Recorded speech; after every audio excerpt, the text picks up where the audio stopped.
I come from an area of the state, the Iron Range, that still believes government can and should do good things for people. And so I'm honored to be here today to cast a vote in support of this bill. But members, I find a little irony too in being here and listening to particularly Governor Pawlenty, who has been traveling around this country talking about the evils of government, and government can't do things right, and the federal stimulus package in particular, and how it isn't any good. But, it's kind of like, remind me of that saying, maybe you guys don't have this saying where you come from, but where I do, it's like when the chips are down, the chumps get going. And in this case, out to Washington, D.C. with not just one handout, but two. Because if you really look at how we're funding this package, not only are we expecting, the federal government to come up with hopefully 75% of the package, but we are spending the FMAP money that we got. And if you look in this bill, that's what the whole end of the bill is about. It's taking that money out of the Health and Human Service budget and putting it into where we can fund this technically based on federal law, and that's how we're doing it. I guess in a way it's kind of money laundering. I'd look at it that way. And the fact of the matter is that nobody on this floor knows how much money is actually going to be spent. We know what we're spending. We don't know what the federal government's going to match. It could be maybe a low ball, Representative Carlson, you could nod your head, of about $80 million to who knows what. So, we're here today, which proves what a lot of us believe on this House floor, that government can do good things. Now, Representative Emmer, and is he over there? I can't see over the desk. Oh, yeah, he's there. There's my buddy. And Representative Drazkowski, I often sit here many, many times and listen to you basically say the same tune and sing the same tune. The government doesn't do anything right. But in this case, we're here because it does do things right. When a bridge collapses, we expected the federal government in that case picked up the whole tab. When there was a flood in 2007 in the same area down there, we came here, we had a special session, and we acted. So, the sad thing is when we come back in a session in a couple of months, there's going to be a lot of other catastrophes, and maybe they're not as sudden and swift as 10 to 12 inches of rain coming down and inundating your home or your business, but they're just as bad, and we have to face them.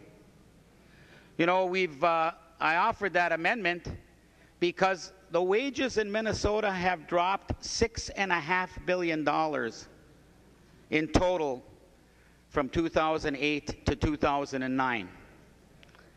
And it's affecting a lot of people. 375,000 people are expected to be collecting unemployment insurance this next year, and it's going to affect them. So that's something that has to be addressed. The way we've treated, as someone talked about, the shifts to K-12 education and borrowing that's going to have to take place not only on a local level at our school districts, but even on the state level, as Commissioner Hansen prepares to borrow money from the banks. So we have a lot of catastrophes that we're facing.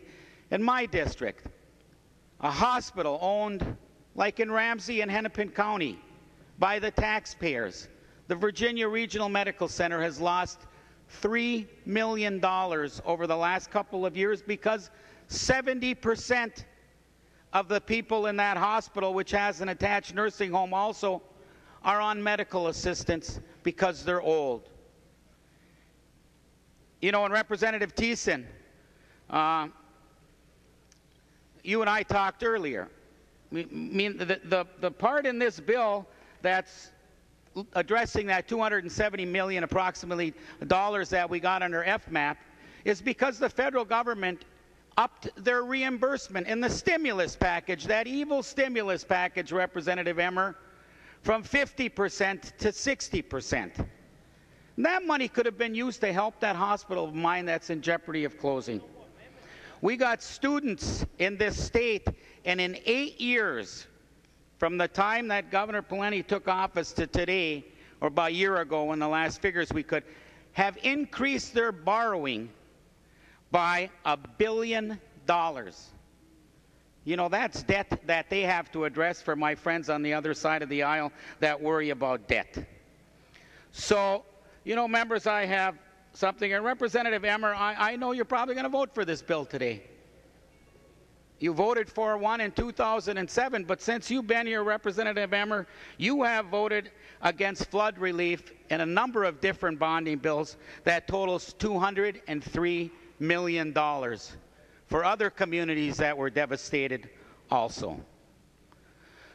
So, you know, when I hear this mantra about how tax cuts create jobs, I do have to say one more thing, because I have the facts and figures here, folks, and I was going to pass it out, but I'm not going to. But it's from the Minnesota Department of Employment and Economic Development. Under Rudy Perpich, the last great governor this state had, the annual gain in jobs was almost 39,000 jobs a year. Under Arne Carlson, the last good governor the Republicans had, there were 45,000 jobs a year. Under Jesse Ventura, 22,700. And under Tim Pawlenty, with these tax cuts that are supposed to create jobs, 624 jobs a year. That's 7 jobs a county every year. So when we come back here, members, we have a lot of catastrophes to face next year, not just this one. And Representative Drazkowski and Representative Emmer in particular, government can do good things. You know, that old saying that Rukavina of Pawlenty used to tell me, an old Italian guy in Virginia, that the only good taxes are the ones your neighbor pays. That's not true.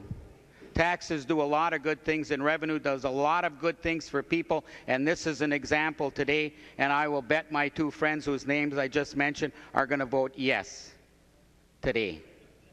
We all should, but we better think about the catastrophes that are facing us in 2 months, because there's a lot of hardship out there, there's a lot of heartache out there, there's tough decisions that have to be made, and anybody that thinks that we can balance this budget in the next 2 years without some new revenue source is either a BSer or nuts in the head.